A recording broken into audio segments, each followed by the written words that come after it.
আমরাও যখন দীক্ষা নিয়েছি গুরুদেব কন্ডিশন করেছেন, আজ থেকে 4টা পাপ কর্ম তোমাকে মেনে চলতে হবে, যেটা তুমি জীবনে আর করবে না। 4টা পাপ কর্ম নিষেধ: আমিষ আহার, অবৈধ সঙ্গ, স্ত্রী সঙ্গ, জুয়া খেলা আর নেশা। এই 4টা যত পাপ আছে এই 4টার ভিতরে পড়ে। এই 4টা কর্ম যদি তুমি বন্ধ করবে না বলে প্রতিশ্রুতি দাও, তখন তোমার বিগত জন্মে এই জন্মে যত পাপ আছে তোমাকে মুক্ত করবে।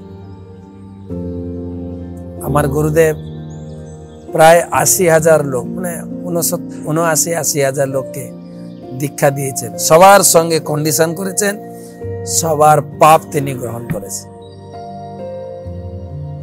নারদ মুনি ওখানে বলছেন।